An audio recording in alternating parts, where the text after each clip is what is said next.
going to pose a question to you boys to start this episode. You have two options. Option A, your team wins the World Series this year.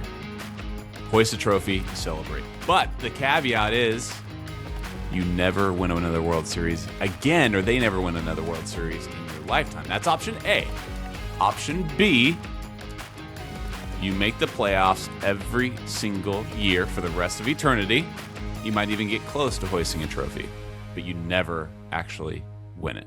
Spencer, option A or option B? A. Corey? I got a question. Do you know the outcome of every scenario? Like, am I going into this knowing, like, we'll use the Yankees. The Yankees are winning the World Series again, but they'll never win one again? Do I know that going in, or is it like, well, would you rather? It's heartbreak every year. So you intentionally go in with heartbreak? You don't know in this hypothetical. You don't know the outcome? You don't know the outcome, so it's heartbreak. Give me the playoffs every year. I feel like I already went through that. I'm in the middle of it right now. Yankees make the playoffs every year, and they don't do jack shit. Yeah. Sure. 2017 and 18 It's great. Broke me. It's great. You get hope for, a couple weeks, and then they, crush your hopes and dreams. Losing And back-to-back World Series sucks. Yeah. It's the hope that kills you. That's what it is. Yeah. Spencer Ward, Corey Fallon, Danny Vietti. What's going on, people? Episode 134, Wake and Rake Podcast. I already kind of feel like we're going off the rails big time on today's episode, but we do have a plan. We do have a plan today, I assure you. Believe it or not, we are 25% of the way through of the 2026 MLB season. We're a quarter of the way through. It's still early. Not too early to fire a manager. Just ask the Phillies and Red Sox. But it is still very, very early. So today's episode, we have quarter season tiers. Those tiers are broken up by the Dodgers, capable of going on a run, close but need more, not enough, and yikes. Those are your 5 tiers. We are going to organize all 30 Major League Baseball teams into those tiers. Also, what happened to that guy? We have a new segment on today's episode, and we're going to make this a recurring segment. If not weekly, we'll make it bi-weekly. What the hell happened to James Karinchak? We will find out on today's episode. The former Cleveland Guardians and Indians reliever. At one point, he was one of the most dominant right-handed relievers in baseball. Still has a career ERA of 3.10. And for whatever reason, he fell off planet Earth. Where is he? What is he doing now? We will find out on today's episode. And I went down a very deep rabbit hole this week. If you haven't checked out the rosters for the Mexican Baseball League this year, you are in for a treat, including Ramiro Pena, Chris Carter, Trace Thompson, Jonathan Scope. Are you kidding me? The Mexican League has some stars this year, boys. And don't forget about 42-year-old Robinson Cano. We are going to go roster by roster through the Mexican League.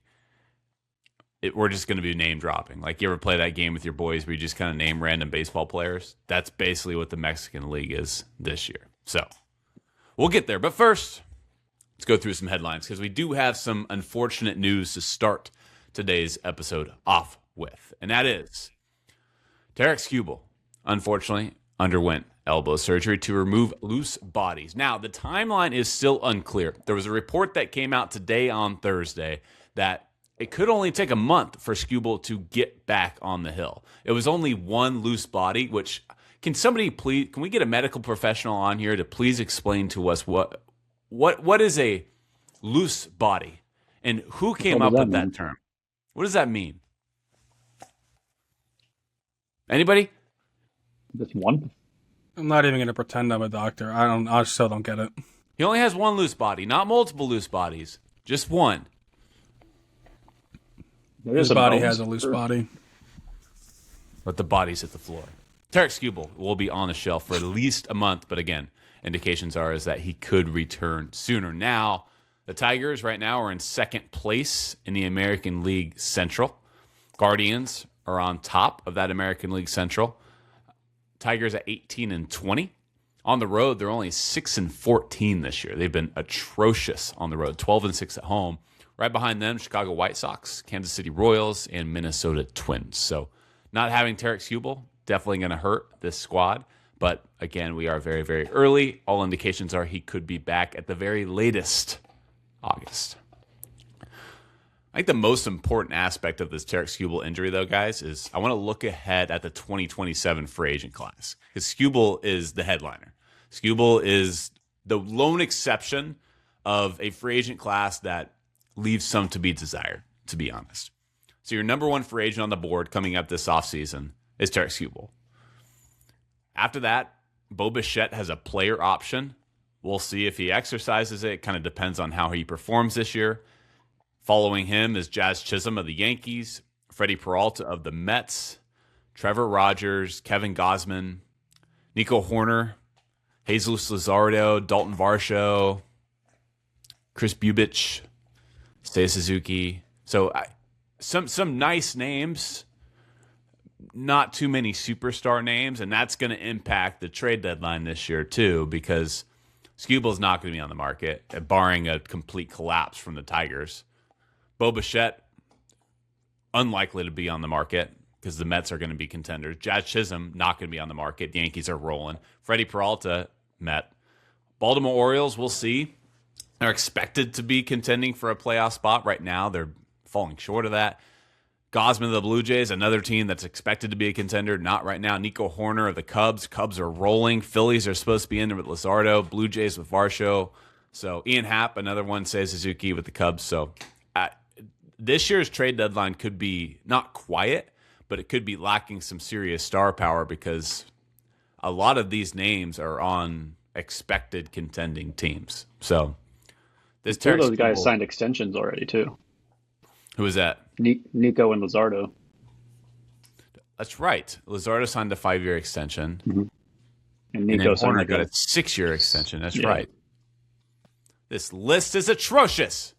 CBSSports.com. Gosh, dang it. This is why we need Spencer on the show. Who knows what kind of bullshit I spew on here? This is why we need someone. You said it with confidence. I believed you. Yeah, it's a good point. Those are good. When names. I spewed Nico Horner, I was like, that doesn't. I know something happened because I knew PCA got the extension, and I was like, wait, Horner got one too. I'm not going to try and defend myself. I fucked up. CBS just spreading lies. Gosh, fake news. Let's move on. Matthew Boyd also injured. Speaking of the Cubs, Matthew Boyd, he was injured this last week, and it happened in a very odd incident. He was playing with his kids, and unfortunately, he needs surgery on his left knee to repair a torn meniscus. So I don't know the details on what exactly he was doing. But as someone who does work with kids on a regular basis, it doesn't surprise me because kids are chaos and crazy. I think he was either like bending down or trying to pick up a kid from sitting down, and like that motion towards meniscus or something. I don't know. Baseball is funny with these weird injuries, though. Yeah. You don't get them in any other sport. But playing with your kids isn't the weirdest injury of a baseball player. It's not even the weirdest from a Cub historically, which is the funny part. Who else is? Glenallen Hill. Glenallen Hill? That's a human? That's a real guy? I was thinking of Milton Bradley. Oh, no. Two things about Glenallen Hill. He played at Wrigley, and he hit like one of the furthest balls ever. He hit one almost over the rooftops in left field. But he had a like death-defying fear of spiders. So was never around him, didn't want to go around him. And then, what's it called? Had a nightmare that he was being chased by spiders. Awoke from his sleep, crashed through a glass table, and went on the 10-day DL at the time from like cuts suffered and injuries suffered from sleeping and having a nightmare about spiders. Well, what? You guys have never heard about this? This is insane. That sounds so fake. It's the craziest story ever. And then he was a manager like 20 years after his career. He was a manager, I think, in like the Canadian Baseball League or some weird fucking league. And he was like the manager of the team. And they had a spider day. and they made him fucking hold a tarantula. And you see this grown, big, like, man, like, quivering as he's holding this little spider, like, get over his fear. He had, like, severe arachnophobia. And he awoke from a nightmare where he was being chased by spiders, destroyed a glass table in his home, and he missed, like, 2 weeks because of it. It's insane. I mean, according to Wikipedia, it supports your claim. It really happened. All of it. Thank God I edited that before the show. That's outrageous. But yeah, baseball players, injuries, fun, weird. Matt Boyd, another victim. Carlos Correa, pitching. out for the season. Ankle injury.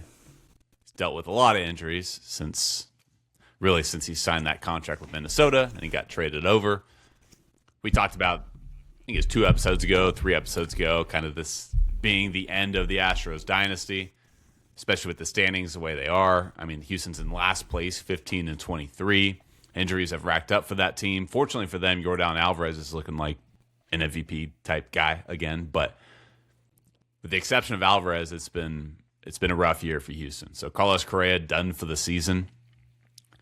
And some good news on the injury front, however. Very good news for Corey's Yankees. Garrett Cole pitching a rehab game, and Carlos Rodon is expected to return potentially this week. So the Yankees, who are tied for the best record in Major League Baseball, are now adding Garrett Cole and Carlos Rodon back to the rotation. And you mentioned it. I think it was on our season preview. I mean, this legitimately could be the best rotation in baseball. Yeah, and I'd say that as non-homer as possible. It also fires me up to see Garrett Cole was throwing at single-A hitters in his rehab start because some guy went 2 for 12 of them. He's got the edge. He's there. He's ready to go. Just let him out. What happened there? I saw a Twitter headline, but I was like, "There's no way he was throwing at single." I think a guy pimped a homer off him pretty not bad, but like more than you should off a major league arm is a single-A guy. Got another hit, and then the first fastball he saw on his third at bat was like it couldn't have been more between the guy's numbers. Yeah, in his back, he squared him up pretty good. Maybe it slipped. I don't. You're right. It might have slipped. You might have meant to hit him in the leg and got him in the back. So we're on the bus yesterday. I went to a high school baseball game. My dad's the head coach of the varsity team, and so we're on the way back. And one of the assistant coaches telling me a story about how you guys have heard of San Quentin Prison, right, out in the Bay Area. Mm-hmm. So similar to The Longest Yard, the movie, they have a baseball team at that prison. And so he was telling me, like, this baseball team for San Quentin, they set up games with not only men's league, adult leagues, but they actually play youth teams. They'll play summer high school baseball teams. So there is, if you look at their schedule, they have an official website and everything. The San Quentin Prisoners, like, they play 16 and 17-year-old kids. And it blew my mind for the start. But secondly, I was telling the assistant coach, his name's Coach Rich, shout out Coach Rich, but I told him, I was like, if I'm pitching, I am living low and away all day. If my catcher calls a up and in fastball against a guy on Murder's Row, I am shaking that off all day. I would argue the opposite. I'd argue pitching against a team's the best time to pitch inside because you've never been more protected in your life. You got a catcher right there, and I'd bet a good amount of money. There are some guards on watch right there, too. So anyone tries anything, you got a lot of people backing you up. It's a risk I'm not willing to take. I'm going Javi Baez sliders in the opposite batter's box every single time. I don't want O.J. Simpson Jr. charging the mound at me. I just don't. I don't care if the glove doesn't fit. I don't want it. You were a pitcher, man. Rule number 1, you got to establish the inside. It's your plate. You can't give them inside. I don't want to establish the inside of a prison. Okay, maybe the zone, but not the prison. But it is a good program. Knife hidden somewhere.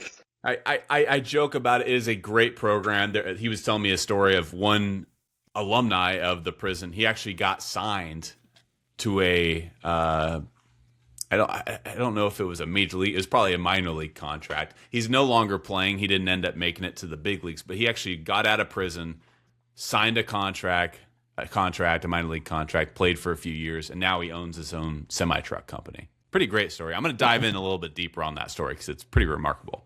Well, this wasn't the dude who made the All-Star game, was it? Oh, that might have been Detroit. No. There was a dude who picked up baseball in prison in like the 70s, like ran the fucking prison baseball league, got signed by the Tigers, and made the All-Star team the next year. Afraid of spiders? Who knows? All right. Why is the American League so bad? Let's transition a little bit here. Coming into Thursday, 2 teams in the American League have a winning record. 2! There's 15 teams and 2 have a winning record. Both are in the American League East. New York Yankees at 26-12, Tampa Bay Rays at 25-12. Everybody else coming into Thursday has a 500 record or below.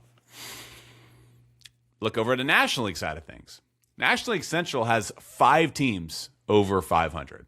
5 teams have winning records in the National League Central.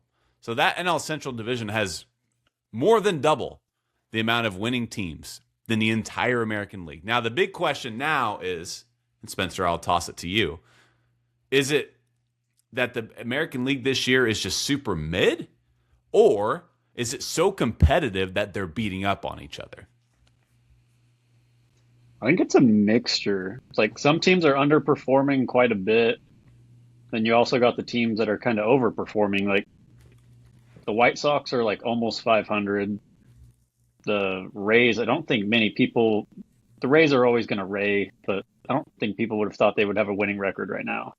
You could always argue like 500-ish and fight for a playoff spot, but you have the Red Sox who are playing like crap, and then the Orioles under 500. I mean, like it's kind of a mixture of everything. Probably just they're pretty competitive right now, but it's also just a whole lot of blah.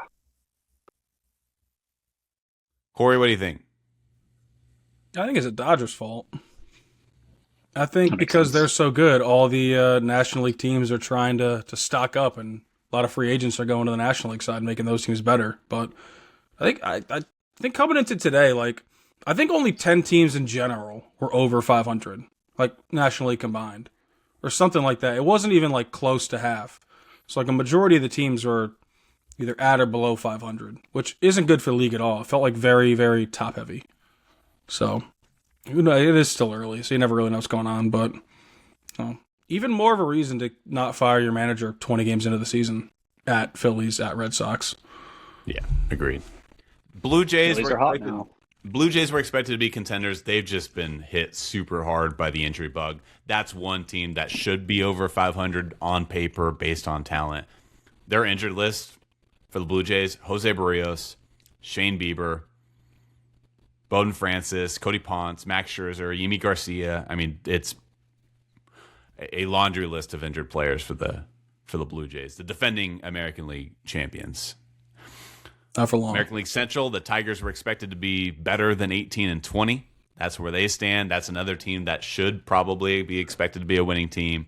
And in the American League West, Seattle Mariners has just gotten off to a really rough start. The defending American League West champions fell short in the American League Championship Series last year to the Blue Jays. This is a team that is very hit and miss. It's very streaky, this offensive lineup. A lot of guys with high strikeout percentages, a lot of guys that can hit the ball out of the yard, but when the Mariners aren't hitting the ball out of the yard, they strike out a lot. They don't move runners over. It's a lot of station to station with Seattle's offense. So Seattle at 18-20, another team that was expected to do more.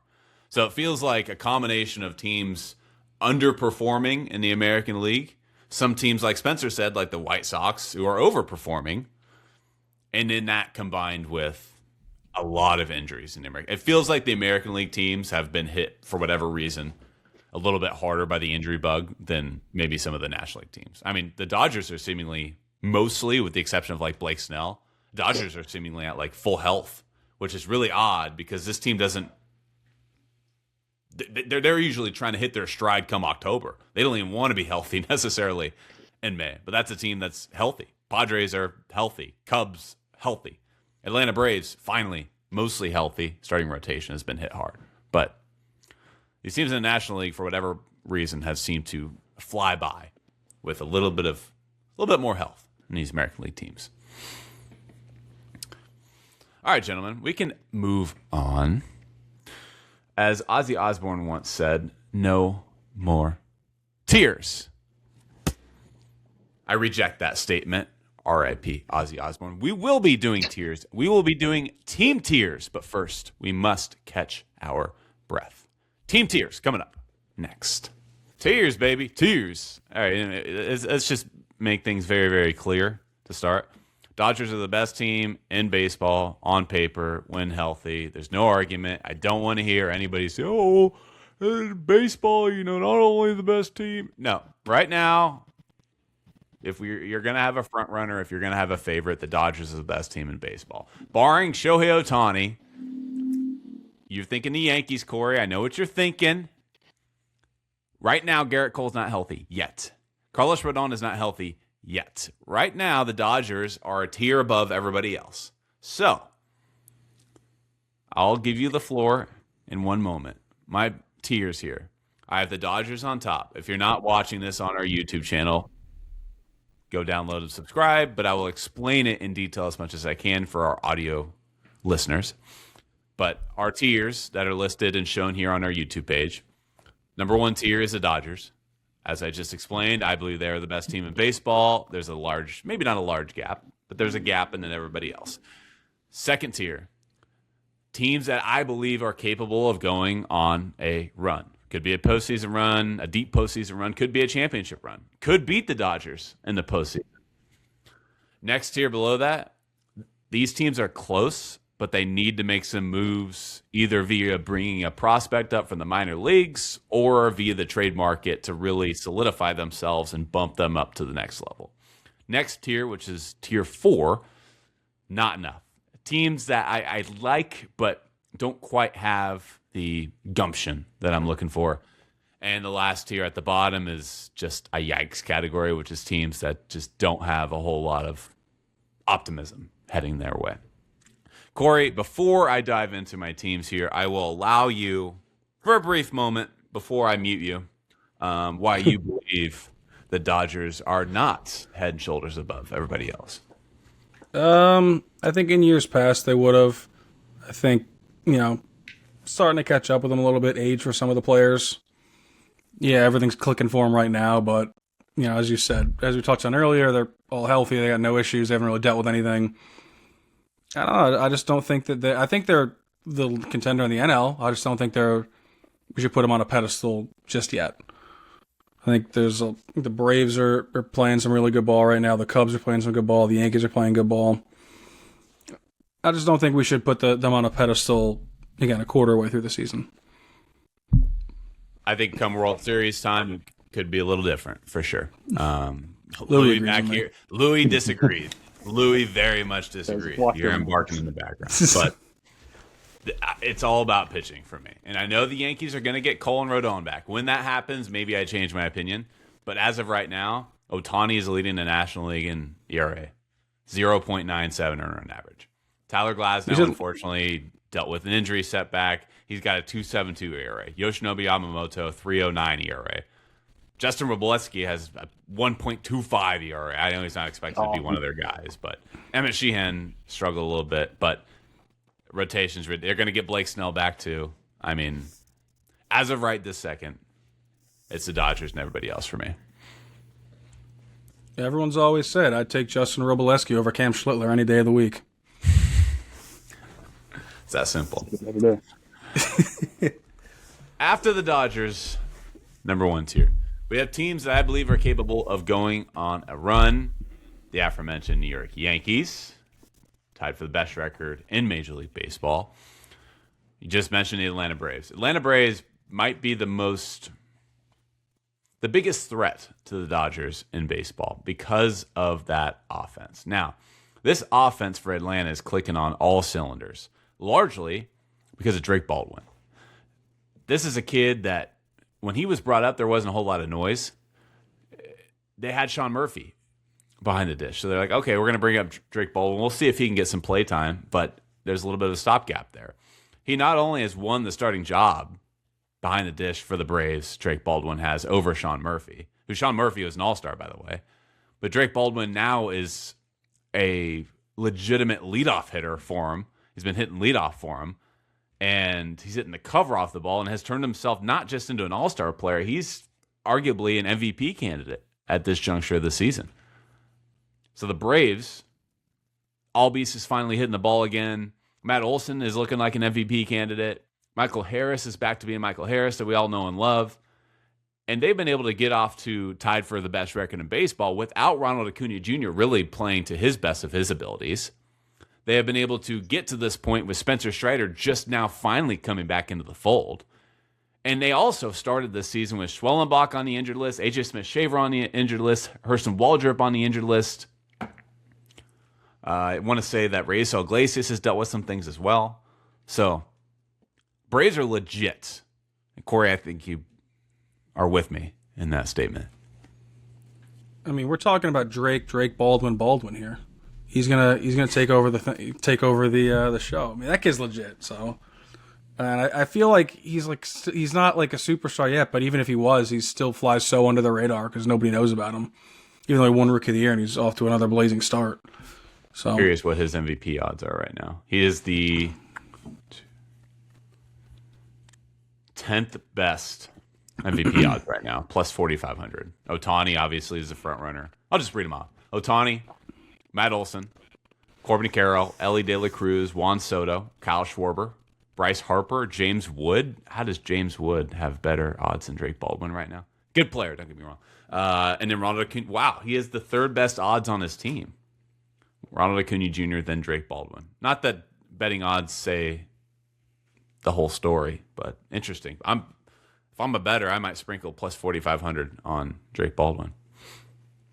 I think we just lost Spencer for the second consecutive episode. He's having technical difficulties, to say the least. So, one of our listeners reached out to me and they're like, "Hey, Spencer didn't talk much in the second half of that podcast."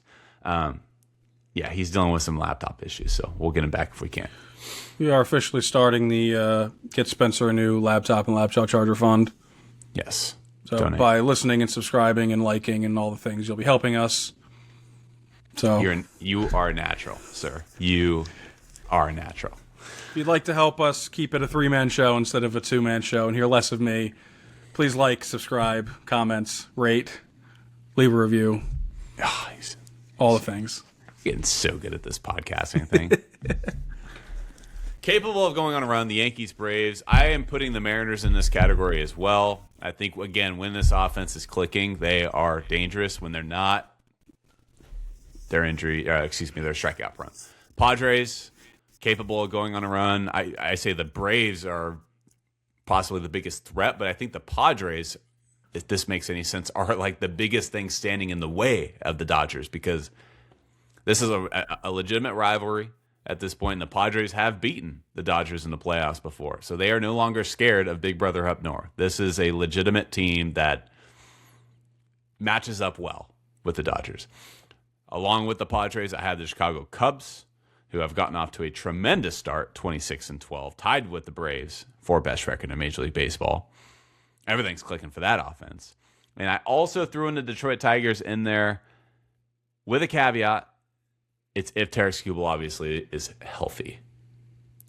What do we think? Yankees, Braves, Mariners, Padres, Cubs, Tigers, all capable of going on a run. I don't know. It feels wrong to leave the Brewers off that list.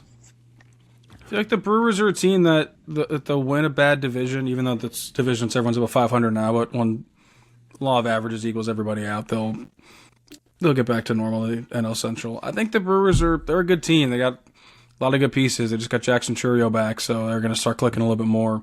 Mizorowski's looking like more and more of an ace every start. I think they're a team that's going to surprise a lot of people. They're going to come out of really nowhere. Either win the division or grab a high wild card spot and cause a lot of problems for some teams. So, I would like to see them a little bit higher, maybe flip them with Detroit. I think with Detroit, with Skubal is going to dictate how well the team does, right? Essentially. And if he's not there, kind of out of luck. I mean, yeah, McGonigal's playing well, but they just lost Torres too. I don't know.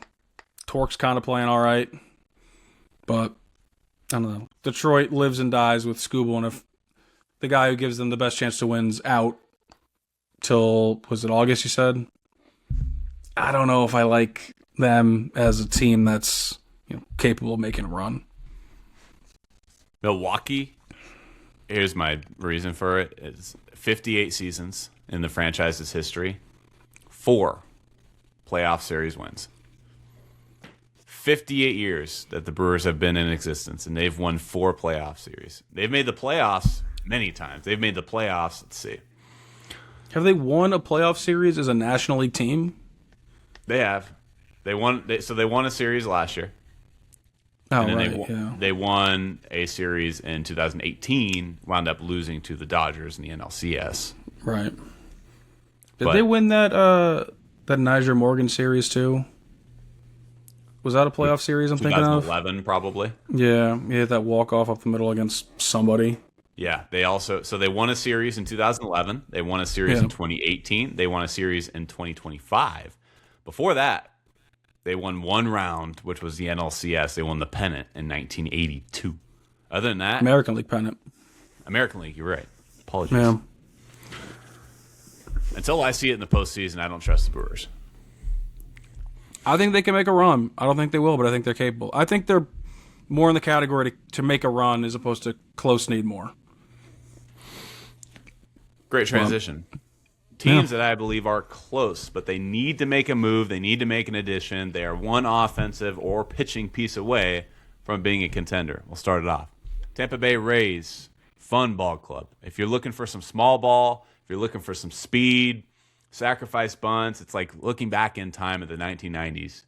Watch the Tampa Bay Rays. Although I don't have them as a contender yet, they might be the most entertaining team to watch in 2026. Baltimore Orioles, I don't really know where to put them. I put them in the middle because I think that the offense is enough with Gunnar and Adley, and Taylor Ward's off to a good start. They have Alonso. Basayo's starting to hit the ball. But the rotation leaves some to be desired. So if they can get an ace, like when they had Corbin Burns 2 years ago, that could change things for Baltimore. Cleveland, because it's Cleveland, and they always find a way to sneak into the playoffs, but you still have your staples and Steven Kwan and Jose Ramirez, and they have their core. The rotation is nothing to write home about. Tanner Bybee, Gavin Williams, but they get the job done. Milwaukee, I have them in the close need more. We kind of just discussed that. The Kansas City Royals, I think, are close, but are probably one offensive or bullpen piece away from being a true contender. The Athletics, I think, are really close. Like, I have the Athletics as being, I know what I can see the face you're making. I think the Athletics are a fringe, legitimate contender. They're one ace away from being that team. One ace. Because you look at the rotation. Severino is a fine number 2 starter. Jeffrey Springs is a fine number 3 starter. Savali, again, Lopez, they'll do fine at the bottom of the rotation. Look at that lineup. Kurtz, Langoliers, Soderstrom, Rooker. Those are all all-star caliber offensive players. Bullpen's trash. Just going to call it what it is. But if you add, I don't want to throw this out there, but like hypothetically, if you could add like a Tarik Skubal type ace, that to me changes everything for the Athletics. You're making a face. Go ahead and explain. You fight back. I was looking at your list and I saw A's and Pirates back to back, and I'm like, this guy's out of his mind. And my exact philosophy was like, if you take a Skubal or you take like an Aaron Judge, you throw them on this team. Is this team a World Series contender? Capable of going on a run. Capable of going on a run. Every team's capable of going on a run. No, that's not true. That's not true. That's not true. You're telling me right now, if the Rockies start clicking on all cylinders, they can't go on a run? They're not capable of clicking on all cylinders. They're not talented enough. I don't know. Yeah, neither are the Pirates, though. Neither are the A's. No, okay, let me get to the Pirates. That's my next team on this board. What matters most in the postseason? All this cliche in baseball. What wins World Series? What wins playoff games? Starting pitching. And defense. Now, defensively, the Pirates are not good. Pitching-wise, though, if and only if they can get Jared Jones back, who was throwing 99 plus in his rehab assignment. You do not want to face Paul Skeens, Mitch Keller, Braxton Ashcraft, Bubba Chandler, and Jared Jones in a playoff series. It's disgusting. I would. Explain yourself. You want to face Paul Skeens, Mitch Keller, Bubba Chandler, and Jared Jones in a playoff series? One of those is a guaranteed win for the Pirates. Mitch Keller is not going to win a game for the Pirates in the playoffs. Mark my words. He'll never win a game. He's the fourth best starter on that team. If he trots out there for a start as an opposing team, I'm smiling, knowing He can give you a quality start at any time. anyone could give you a quality start at any time. Mitch Keller's been an all-star. He's a good pitcher. He'd be the A's best pitcher. Madison Bumgarner was an all-star. If he throws out there now, he's going to get rocked. I don't know. I just don't see it. I'm a Pirates hater. I don't see it. You're a Pirates hater. I don't know. I wouldn't want to face Skeens, but I'd like my chances with the rest of that rotation.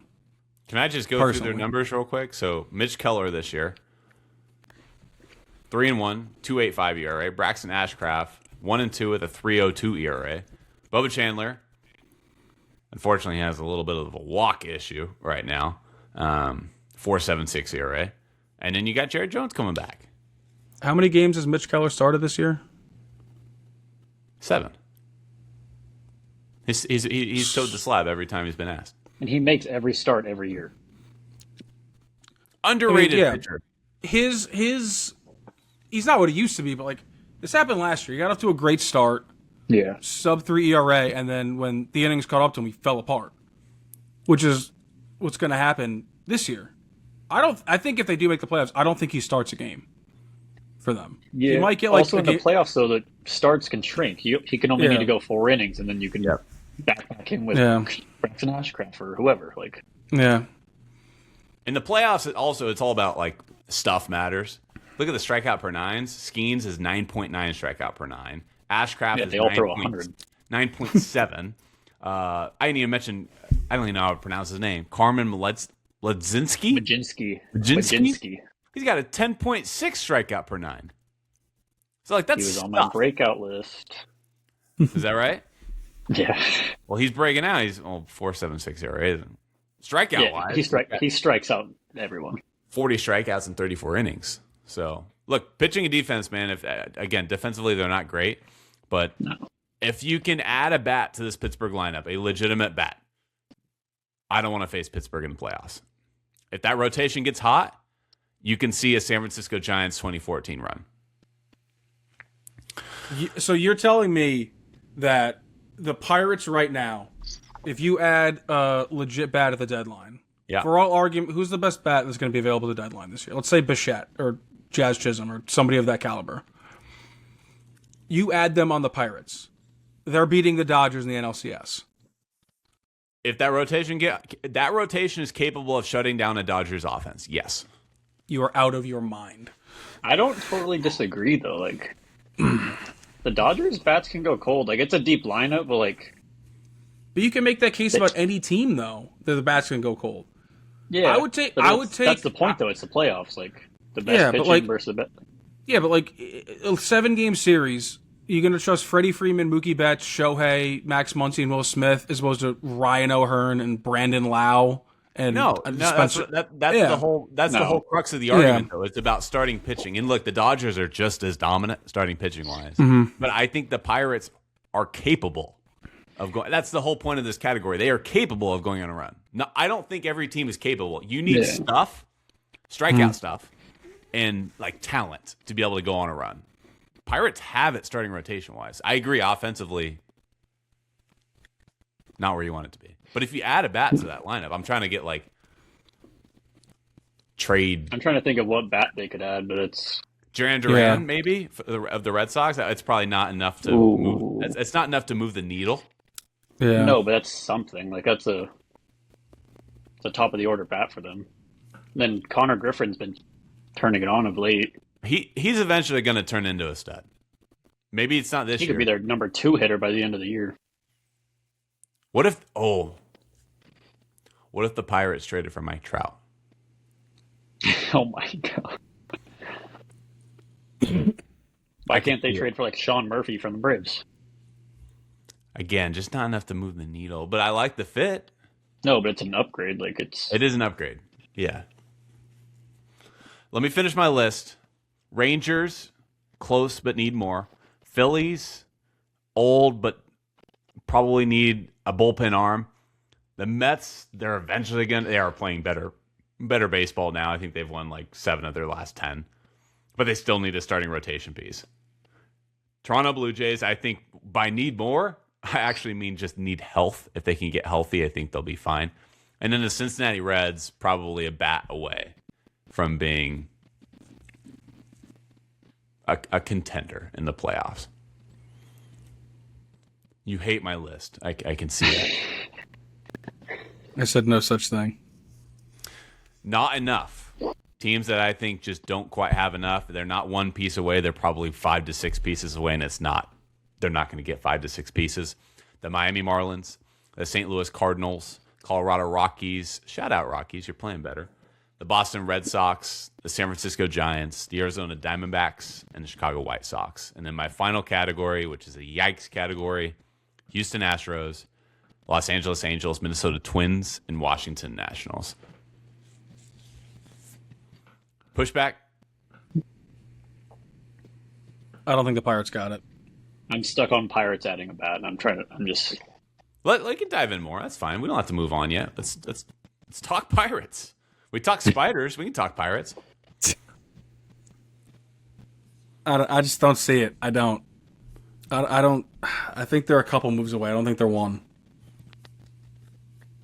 I think that's what would bump them down to not enough for me. It's a couple because you'd want to add like a bat or two, and then a strong bullpen arm. Like it's Robbie Ray. Not that they need a starter, but he's Logan Webb. No, they just extended him. They're not going to get rid of him. I know they need a bat though. But I do think Robbie Ray could really help the team. All right, I'm going through a list right here. Offensive players who could be a trade candidate. This is according to ESPN. Jan Duran, Noelvi Marte of the Reds, not going to push a needle. Jorge Soler of the Angels. If he gets hot, he can help a team, but again, probably not enough to push the needle. Hey, MVP with the Braves. World Series MVP. Oscar Hernandez. The Dodgers are not going to trade. They're not going to let him walk, are they? Or get rid of him? Right. Didn't they just give him a 3-year deal, or am I crazy? He has one more year after this. Not a bad fit. Dodgers have like 15 outfielders in their minor league system. Not a bad fit at all, actually. And honestly, we talked about at the beginning of the episode, there's just not a lot of big names at this year's trade deadline. Other than that, there's just not much. At least not yet that we know of. But maybe the Nationals could unload like a C.J. Abrams. No. Why not? I don't know. He's like one of the only young guys that people care about besides him and James Wood. If you look at his contract, he came up early. Like he's only got he's young. Maybe 3 years left. But yeah. He's not going to be around for their window. All right, the Astros are going through a rebuild probably. Do they unload Yordan Alvarez at his peak? No. You would get a monster package for him. He feels like one of those guys you can't let go. No, they'd dump Isak and anybody else. Yeah. Christian Walker, maybe. Do they trade their trash cans? See what they can get for those. Boo. This guy stinks. I'll see myself out. All right, we can move on from my tiers. Don't forget about my Pirates. Don't forget about my A's. Don't forget about my take right now saying the Pirates will finish at least 10 games under 500. We'll all be laughing at Corey come October. Okay. All right, new segment. What the hell happened to that guy? James Karinchak, probably remember. Very charismatic, very cartoony on the mound when he was with Cleveland. 4 MLB seasons, 3.10 earned run average. Do I have your attention? 13.7 strikeout per 9, gentlemen. James Karinchak has a career 13.7 strikeout per 9. That's ridiculous. His issue was always throwing strikes, command of the strike zone. 5.3 walk per 9, which is just frankly too high.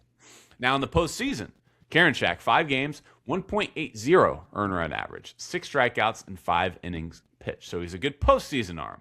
He was never a closer for Cleveland. He was more of a setup guy for the notorious gambler Emmanuel Clase. Let's go through the timeline now.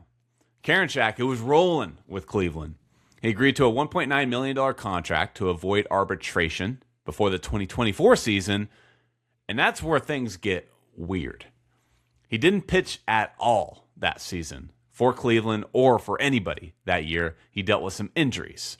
He was placed on the 60-day injured list with right shoulder inflammation. It wasn't a major surgery yet. It was inflammation. But he didn't pitch at all due to inflammation. He was sent to Columbus for a rehab assignment in September, pitched in 7 games, but remained on the injured list for the whole year in 2024.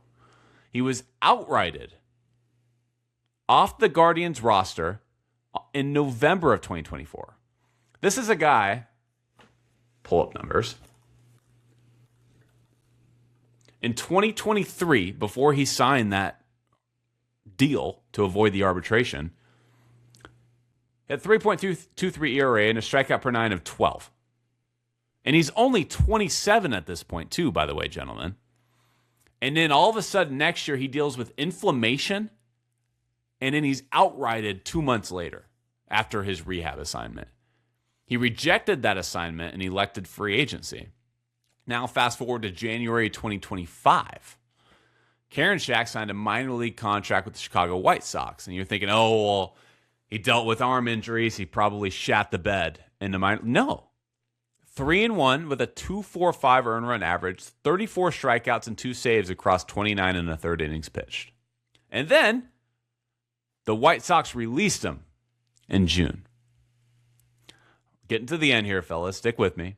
December 2025, Karinchak signed a minor league deal with the Atlanta Braves, and he dominated this spring. 5 games, a 0.00 earned run average, 9 strikeouts across 4 2/3 innings pitched. He was sent down to AAA with AAA Gwinnett, and that is where Karinchak currently is. This one doesn't make sense to me, gentlemen. A career strikeout per 9, 13.7 in a league that values strikeout and swing and miss stuff more than in any period in its history. A career 3.10 ERA.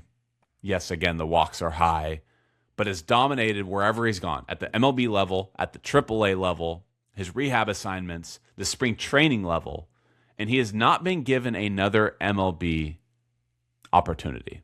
Explain this to me.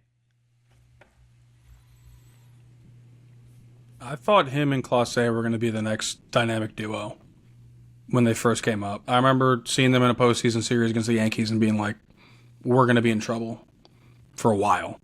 The league's going to be in trouble with these guys around. But I don't know. I feel like teams may be cautious of the fear of injury with him. Funky delivery guy.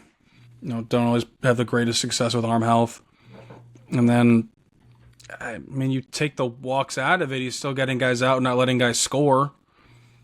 I don't see a problem with that. I honestly didn't even know he was signed to a team until you just mentioned it, so I'm glad he's at least has a shot with the Braves, but it just boggles my mind. The Braves would give Jesse Chavez a chance at 40, 41, and 42 years old, slinging 82 miles an hour, and you got Karinchak humming 99 back there, and you're like, yeah, we'll keep him in Gwinnett. I don't know. I'm happy he's still doing it. But, yeah. It's career opponent batting average, 169. Opponents are hitting 169 off this guy. And he's not getting another MLB opportunity. Now, we need to report the entirety of the news, unlike CBS Sports. I'm going to get fired for saying this. Fake news. We actually provide accurate news in this show. Kidding. Don't fire me, please. David Ellison, if you're listening to this. Now, he did have a little bit of controversy in 2021. He made a post on Instagram expressing his views on the COVID-19 vaccine mandates. The post included a quote which incorrectly attributed to a Nazi party leader, and the post was condemned by Cleveland, and he was unable to travel to Toronto for a series because he was put on the restricted list. because he wasn't vaccinated against COVID-19. I don't mean to make things political here, but like these things all play into the candidacy for a big league player. So, I mean, I don't have an opinion on the matter. It's just these are the facts. It's still a mystery to me. I don't understand how this guy doesn't have a job in the big leagues. This isn't a Trevor Bauer situation where like his off the field stuff is so much to overcome. This is a guy that, I don't see him having any more off the field issues than any other average baseball player. When this guy was healthy, he was dominant. And he was just like fun to watch because he was such a character out there. Like he was screaming, yelling, jumping around, like literally. Yeah, he was the wild. Wasn't he number 99? Like he was. He wanted to be Ricky Vaughn, and it was great. I don't get it. I was really hoping. Please, somebody out there, let us know in the comments.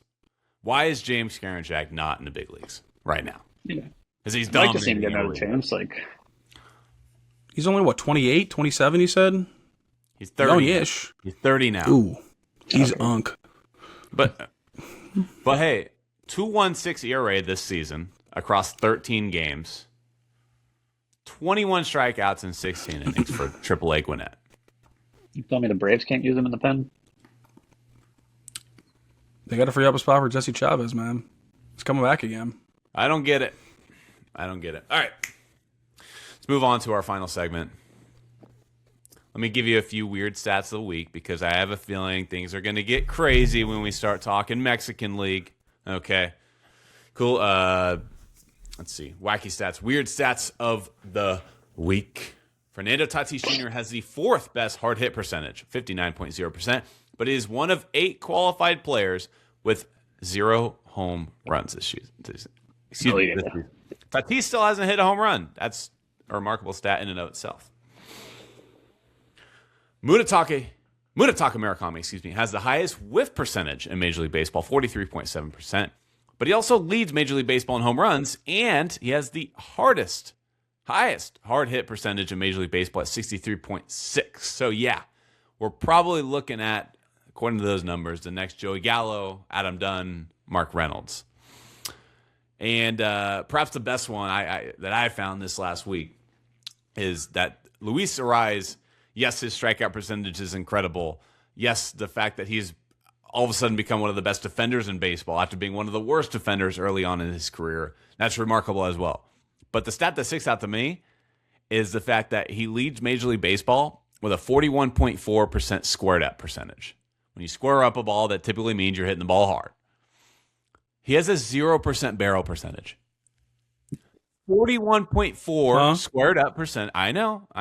He has the highest squared up percentage in baseball. He doesn't have a single barrel.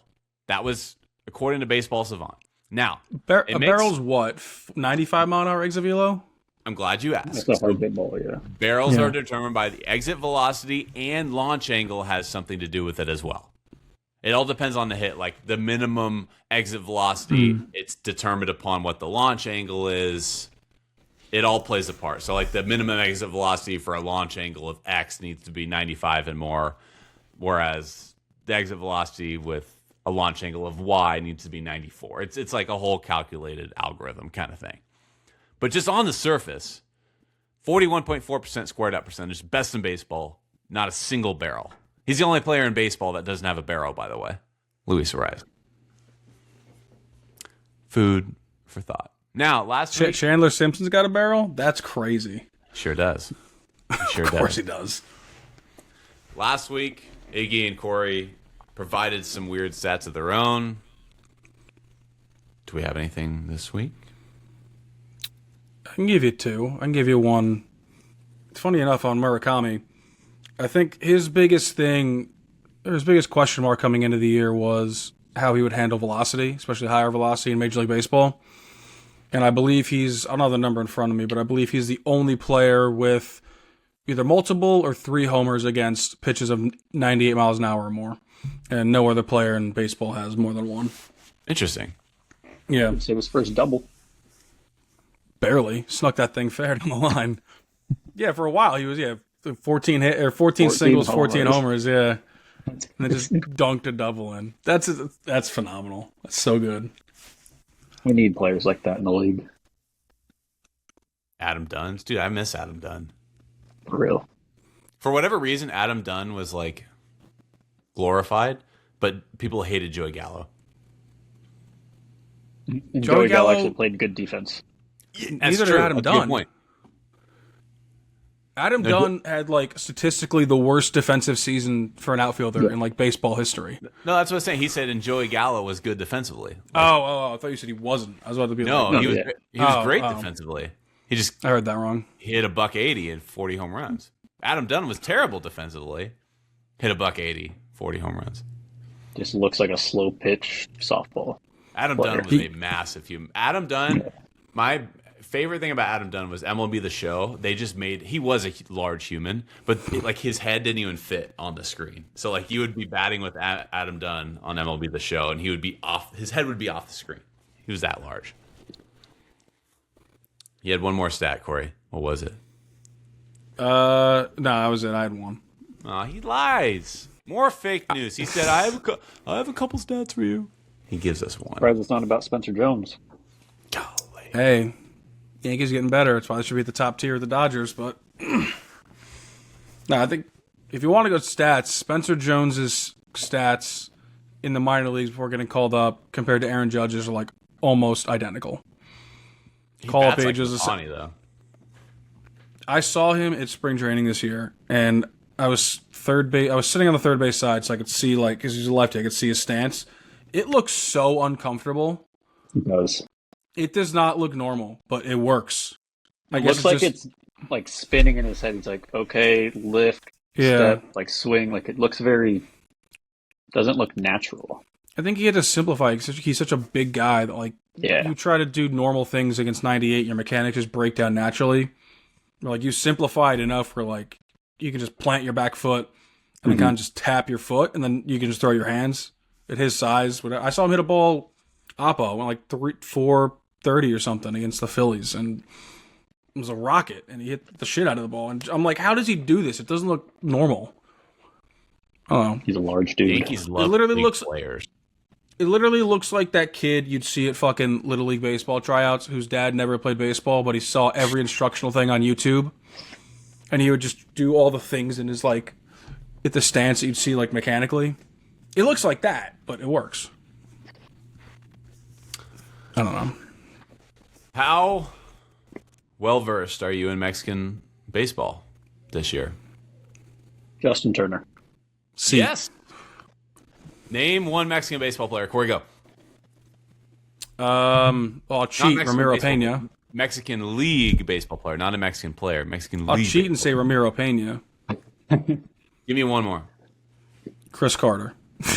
You're cheating. One more. Robinson. I got nobody. I don't know. Start naming Yankees. Justice Sheffield. Damn it!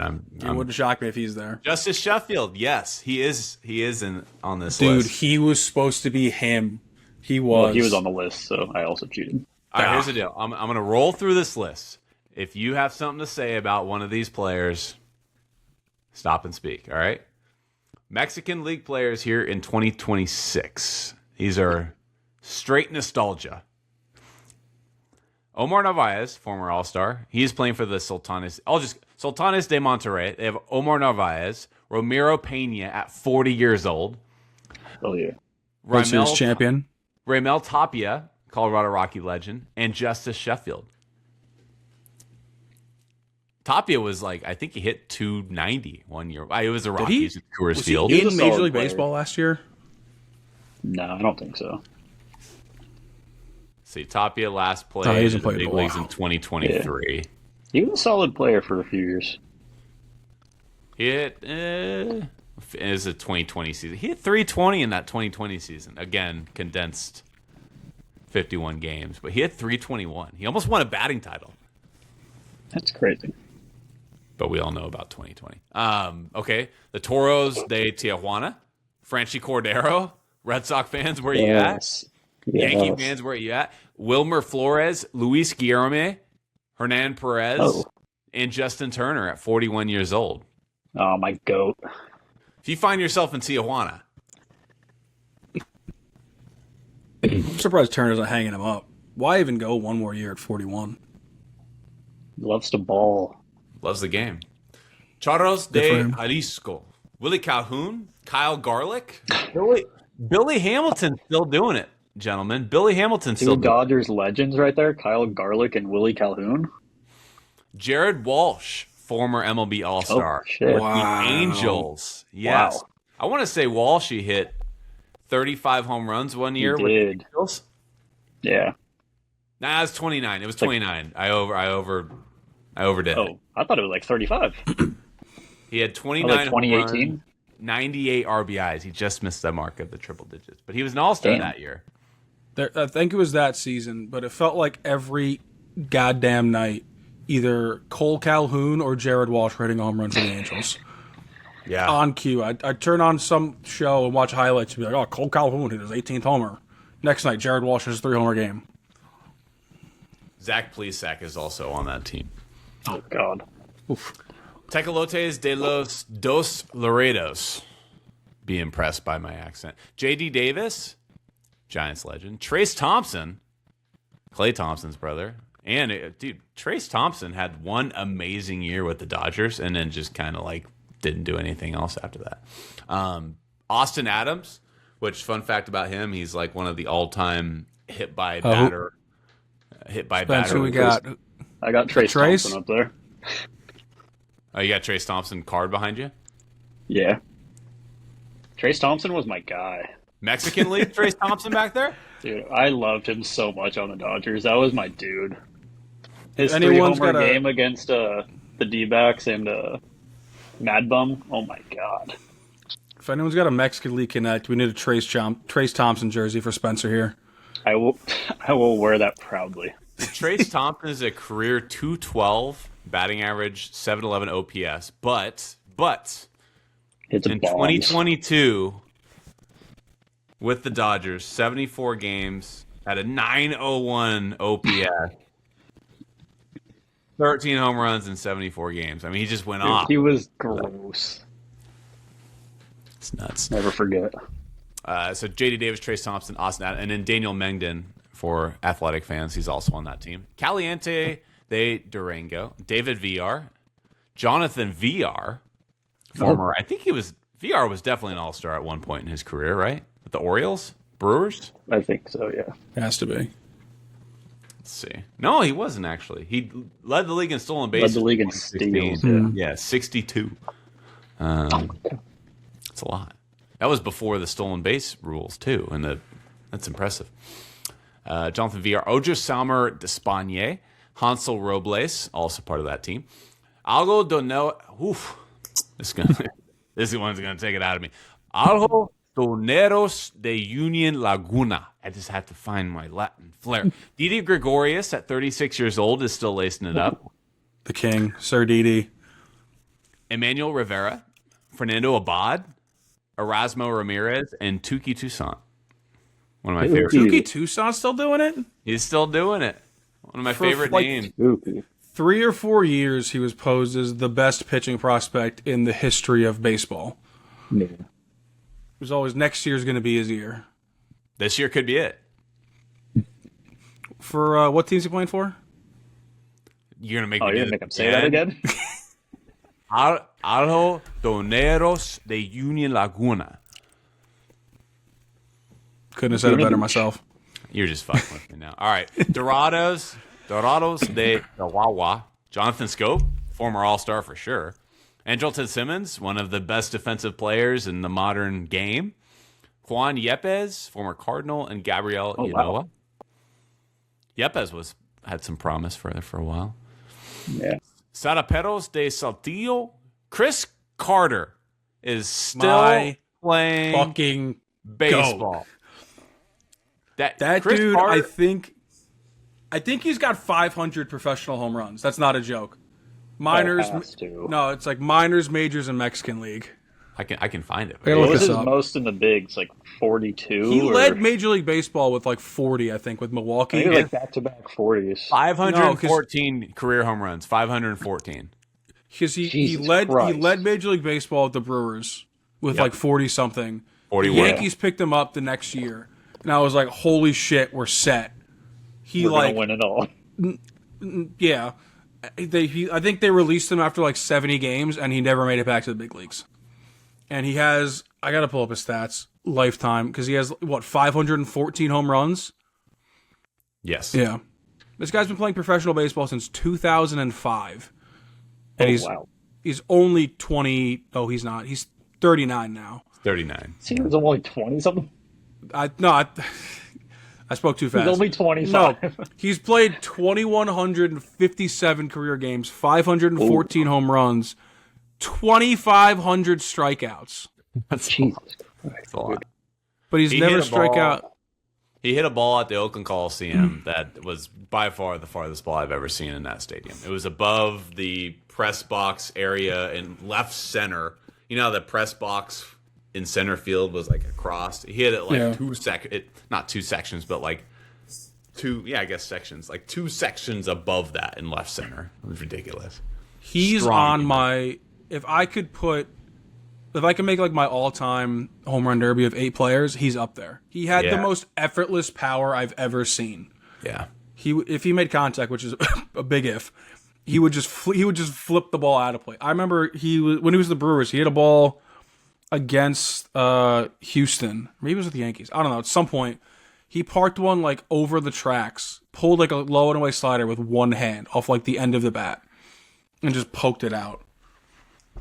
Oh my God, it's so much fun to watch. 245 pounds. Tyro Estrada and Sandy Leon are also on that team.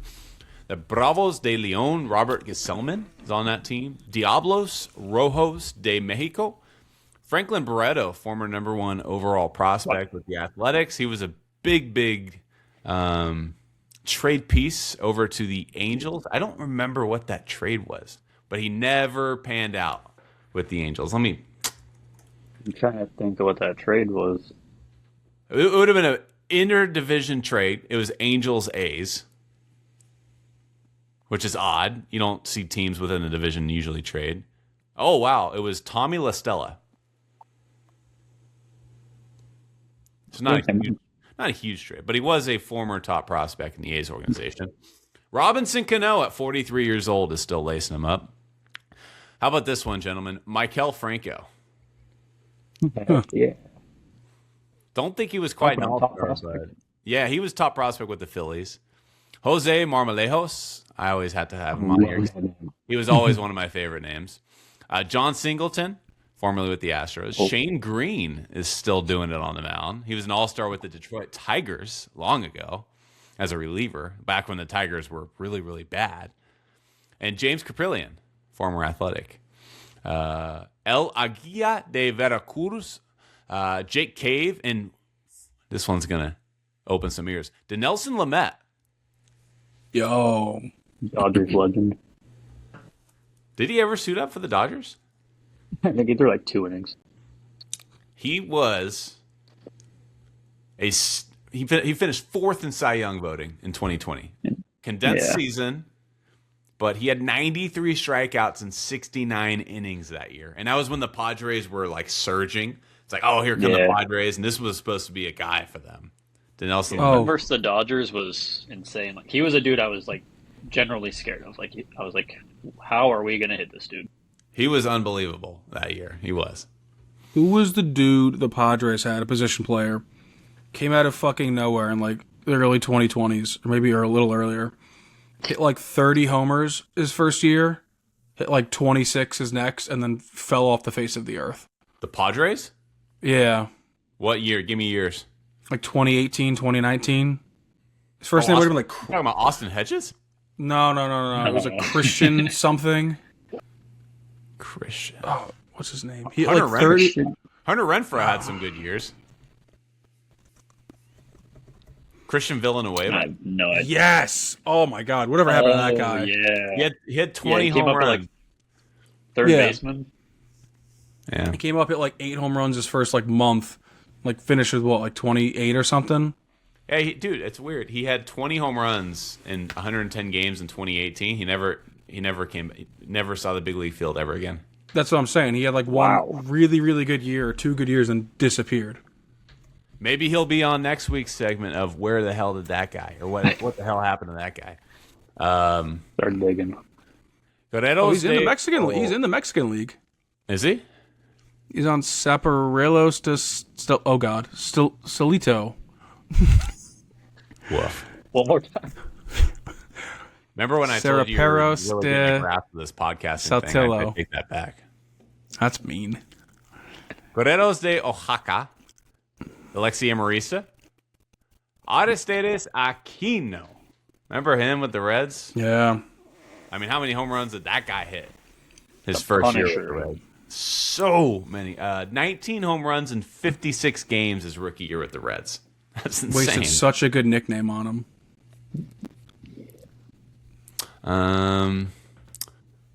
Pericos de Puebla, Christian Adames, Conspiradores de Querétaro, Abraham Almonte, Younggervis Solarte, Esmil Rogers at 40 years old, and Junior Guerra is still tossing the rock at 41 years old. Leones de Yucatan, Winton Bernard. He was a fun story he came up finally as like Rockies. A 33-year-old with the Rockies. Yeah. Anthony Goes as a pitcher. Cesar Valdez. The Piratas de Campeche. How about this one, boys? Addison Russell. Wow. What could have been? Number 1 prospect in baseball, if I'm not mistaken, with the Cubs. World Series champion. Yeah. He got into some shit off the field, if I'm not mistaken. He had some sort of like... I think it was like a domestic violence thing. Domestic violence, yeah. Not great. Nick Martini, also on that squad. And then the final 2 I have for the Mexican League to round it up. Olmecas de Tabasco. Fernando Salas is still lacing him up at 41. And Seth Beer. Former, I think, Arizona Diamondback, if I'm not mistaken. Yeah. He was a dude, I remember watching him at Clemson, and I'm like, this guy's going to hit 400 home runs in the major leagues. I was like, it was like one of the first guys you're watching in college, and you're like, this guy's going to be him. Then he wasn't. With that name, like, college baseball legend, like, Seth. Oh, dude, if they had NIL when he was in college, he would have been a millionaire. Yeah. Because they could just sell shirts and shit. Ole Miss does the beer throw, right? Yeah. Right field. Oh. He would have been a legend. Oh. By the way, he hit 2 home runs in his MLB career, so he fell short of your mark. Seth Beer only hit 2? He hit 2 home runs. I would have at least said like 40 or something. I think I thought he had a walk-off too. I think he had a walk-off grand slam. He did. Yeah, I think he did. All right. Well, if you're bored and you're sitting at home and you need something to watch on TV because you have nothing better to do, maybe turn on a Mexican Baseball League. You can see some names on there. I think that pretty much does it for. I think we've hit our own mark for Mexican Baseball League names. But fantastic episode, gentlemen. This was a lot of fun. I think next week maybe we'll talk Atlantic League players because I have a feeling they have some former pros in that system as well. So I can say with certainty they do. Week after that, we're going Canadian baseball with Yasiel Puig playing in a park. Can believe that when I saw that. I thought it was fake. Oh, I did. Yeah, I did see that. Yeah. Oh, how the mighty have fallen. Thank you for listening. Can do that while I'm traveling.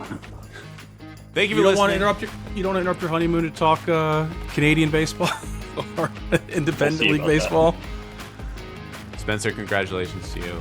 Early congratulations as you get married next week. You'll be on assignment for a couple of weeks, living it up in Amsterdam. Thank you all for listening. Don't forget to hit subscribe, leave a 5-star rating, and write a review, just like Corey said earlier. You can find us on Apple Podcasts, Spotify, Amazon Music, YouTube, or wherever you get your podcasts. Until next time, people, adios.